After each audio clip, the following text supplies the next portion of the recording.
Editorial para tiempos complejos. Hoy a la media mañana Javier Milei va a ir de caravana a Lomas de Zamora, uno de los municipios más importantes del sur del conurbano, en el medio de una campaña electoral a la que le faltan 2 semanas, incluso menos, porque es este domingo, no el otro, que se vota en la provincia de Buenos Aires, con un Milei que da por sentado que va a ser la elección más difícil, sobre todo la del 7 de septiembre de las elecciones en provincia de Buenos Aires, y un gobierno preocupado por el impacto del creciente escándalo del reclamo de coimas en el marco de la filtración de los audios de Diego Pagnuolo, el ex titular de la Agencia de Discapacidad. Y la pregunta acerca de cómo puede afectar esto, en todo caso, la campaña, la intención de voto y la imagen de Milei, ¿no? Nosotros ayer charlábamos acá con Alejandro Katterberg de Poliarquía, que daba cuenta de una medición previa a este escándalo y que mostraba ya una caída en lo que era el índice de confianza y también en imagen de Milei, que sigue siendo muy alta, pero había perdido antes de este escándalo 5 puntos de imagen positiva. Y hay encuestas ahora que muestran, que ya son posteriores, digamos, estos sucesos, los relevamientos que han hecho, y muestran un golpe fuerte. ¿Por qué? Porque desarticula el argumento de la lucha contra la casta y pone, digamos, a Milei sobre todo pegado a los apellidos de los Menem con las peores prácticas en un área tan sensible como el área de discapacidad. Esta mañana, una vez más, hay largas colas en la Agencia de Discapacidad. ¿Por qué? Porque esto se da en el medio de una que quizás es el hecho que está un poco corrido la discusión, pero que hay que reponerlo todo el tiempo, porque en uno de los audios de Pagnuolo que se conocieron en las últimas horas, él dice, bueno, yo lo que quiero hacer es hago la auditoría y me voy, termino este trabajo y me voy. La auditoría se hizo, y él incluso denuncia en algunos de los audios, sugiere en realidad que puede haber algún negocio oscuro también en lo que tiene que ver con la contratación de distintos correos y empresas de correo privado para notificar a través de cartas documentos a los titulares de las pensiones por invalidez de que debían presentarse a revalidar mediante los estudios médicos y certificados médicos la pensión por invalidez. Estas notificaciones que libraron son 1.200.000 pensiones que cobran el 70% de la jubilación mínima, incluido el bono. Pero sobre todo este acceso a las pensiones por discapacidad, lo que le permiten a sus titulares es acceder a la cobertura de salud. Y ahí es donde viene además toda la movida de la compra de medicamentos y cómo atender a este sector y demás. El gobierno sigue insistiendo con el caballito de batalla que utiliza habitualmente, que es el gran curro, ni Alemania después de la Segunda Guerra Mundial subió de 70.000, que eran las pensiones, a 1.200.000 que hay ahora. Eso en efecto ocurrió, ese salto, pero tuvo que ver con un cambio de la ley. La ley anterior lo que establecía era un número fijo de pensiones y solo se podían dar de alta una vez que alguien fallecía. La nueva ley de discapacidad vino a cubrir al universo más amplio de efectivamente quienes tienen, no digo que no haya habido alguna irregularidad en algún caso puntual, pero lo que hizo el gobierno fue actuar como si fuese todo un gran curro y poner a la gente en situación de discapacidad a veces en requerimientos de cumplimiento imposible para no perder la pensión, porque no fueron notificados, porque no les llegó la carta documento, porque en lugares alejados los plazos que les dan para presentar los certificados nuevos son imposibles de cumplir para poder llegar al médico. Bueno, en el medio de todo eso aparece de un hecho tan sensible y simultáneamente habiendo congelado y no habiendo actualizado por inflación todo lo que tiene que ver con las prestaciones para quienes asisten a las personas con discapacidad, ya sea de transportistas hasta kinesiólogos o las escuelas especiales. La cuestión es que en ese contexto todo lo que trasciende, bueno, es un gran negociado, o por lo menos grandes sospechas, que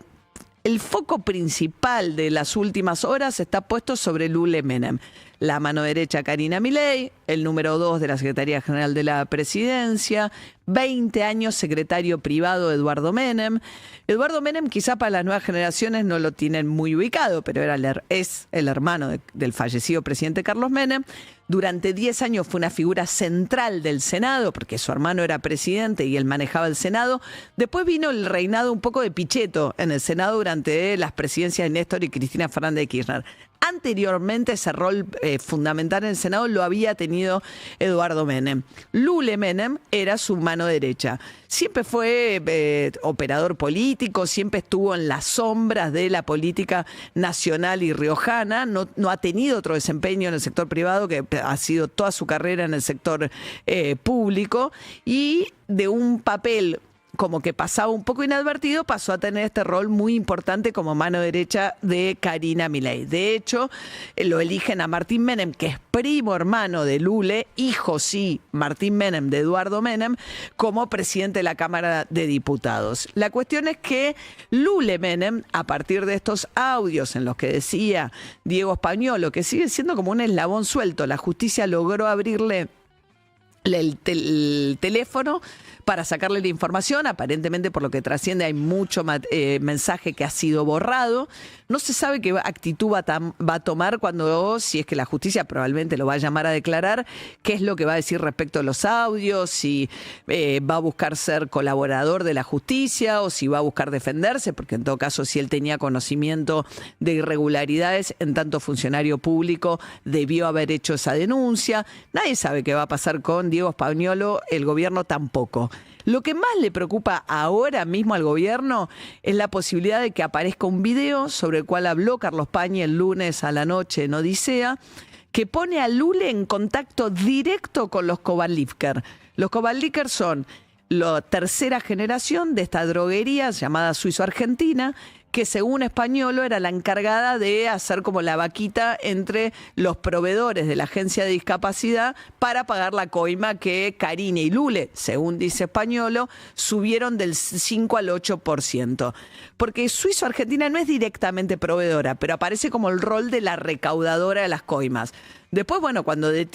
lo encuentran a uno de los hermanos Kovalevker en Nordelta, el otro escapó aparentemente con la ayuda del jefe de seguridad, y por eso ayer fueron a hacer nuevos procedimientos al barrio más caro de Nordelta, en el que vive Constantini, que es el desarrollador inmobiliario que hizo el barrio, que debe ser el de mayor lujo, zona norte, del conurbano de la provincia de Buenos Aires. La cuestión es que ahora se llevaron los registros para ver si efectivamente lo ayudaron a escapar a Jonathan, uno de los hermanos. Al otro hermano lo encuentran, curiosamente, hay que ver cómo sigue la investigación, con estos sobres de papel madera con anotaciones y plata, $266.000 repartidos. Según los audios de Españolo, el rol de Suizo-Argentina en todo esto era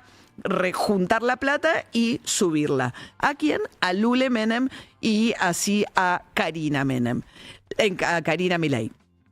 Le decía que el principal temor es que aparezca lo que había mencionado Carlos Pañi en su editorial, que es que supuestamente habría un video de Lule Menem andando en un auto de alta gama, de colección, que aparentemente los Kovalevker, uno de ellos, son fanáticos y tienen una gran colección justamente en Nordelta, y estaría Lule Menem arriba de un auto de alta gama de Kovalevker dando vueltas por Nordelta. Ese es el video que dijo Pañi que existe, adicionalmente a lo que él dice, que dicen en el PRO, que es que a instancias de Macri, que es amigo de esta familia, que juega al pádel con ellos y que eran aportantes de la campaña de Macri, cuando Patricia Bullrich queda fuera del balotaje contra Massa, sería quien le acerca Mauricio Macri a los Kovalevker, a Milei, para que le financiaran, bueno, toda una instancia para la cual no estaba preparado, que tenía que ver con la fiscalización de una elección nacional. Dice Pañi que pusieron, según los del PRO, $2 millones.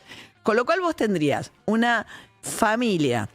dueña tercera generación de una droguería con negocios muy importantes, que ha crecido significativamente en los contratos, como probó el diario La Nación, que sería aportante de la campaña, pero además con un vínculo directo con Lule Menem. Eso haría, si el video sale, insostenible la permanencia de Lule Menem en el gobierno. Imagínense que este gobierno además tiene la línea Santiago Caputo, las Fuerzas del Cielo, que habían quedado muy golpeadas con el armado electoral que hizo Karina con los Menem, que fue un armado electoral de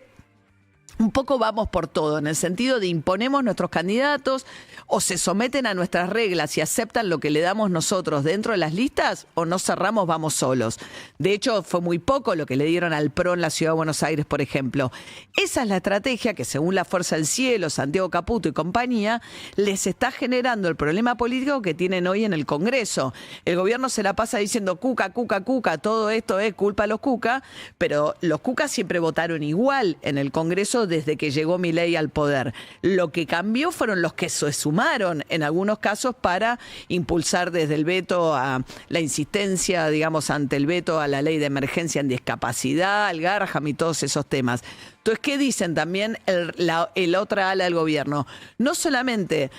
quedan ensuciados con estas denuncias de corrupción, sino que además son los que hicieron un armado político que, por tratar de someter al otro y al que no se somete, entonces le arman una lista paralela, generaron también la rebelión de los gobernadores en el Congreso, que es lo otro que estamos pagando. Entonces, el reproche interno es no solamente corrupción, que es gravísimo en áreas hipersensibles, sino adicionalmente también un armado político que está generando mucho ruido. Ayer el riesgo país subió arriba de los 800 puntos. De nuevo, Toto Caputo, el ministro de Economía, viene insistiendo. El gobierno insista con que todo esto es una operación kirchnerista. Martín Menem fue ayer a lo de Majul con este argumento, operación, por el momento en que esto se da, que obviamente es un momento sumamente incómodo para el gobierno. Sumado a que el candidato de los libertarios en la provincia de Buenos Aires, José Luis Esper, para octubre,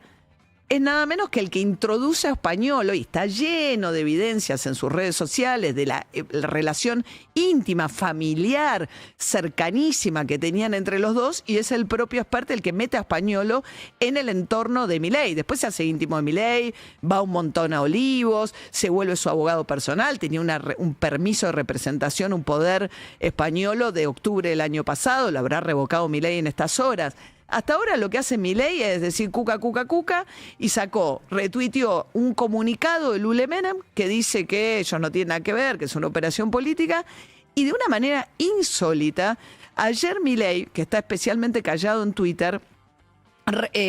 publica en su cuenta de Instagram el comunicado de Suizo Argentina. Suizo Argentina, que es esta droguería, los hermanos Cobalt Liquor, saca un comunicado diciendo: nosotros somos una empresa con un código de ética, de ninguna manera, somos impolutos, todo esto que están diciendo público conocimiento, no tenemos nada que ver.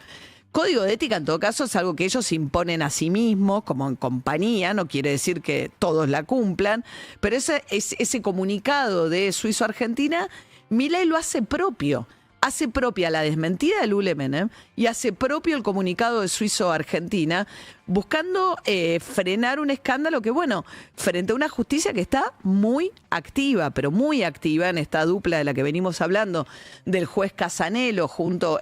con el fiscal Picardi, que han sido muy eficaces en salir a buscar la prueba sin ordenar las detenciones, porque están todos libres, no ordenó detenciones. Lo que están buscando son los teléfonos, las pruebas, las evidencias, para después eventualmente construir la acusación. Por ahora Milei se aferra a la defensa que hizo Lule Menem, que hizo propia, porque él la retuitea, aunque dentro de la propia Casa de Gobierno empiezan a hablar de que tarde o temprano a alguien va a tener que entregar, y como no es posible que lo haga con su hermana Karina, probablemente la cabeza que ruede sea eventualmente la de Lule Menem, aunque eso afectaría mucho a Karina, pues su segundo eventualmente el que tiene que entregar. Y después hace propia la explicación de la Suizo Argentina, el momento en el cual Carlos Pañi, pero además es un rumor que circula también en gobierno, dice que en cualquier momento aparece un video de Lule Menem dando vueltas en un auto de colección dentro del Country Nordelta, que es a donde fueron a buscar a los hermanos Cobalt Liquor.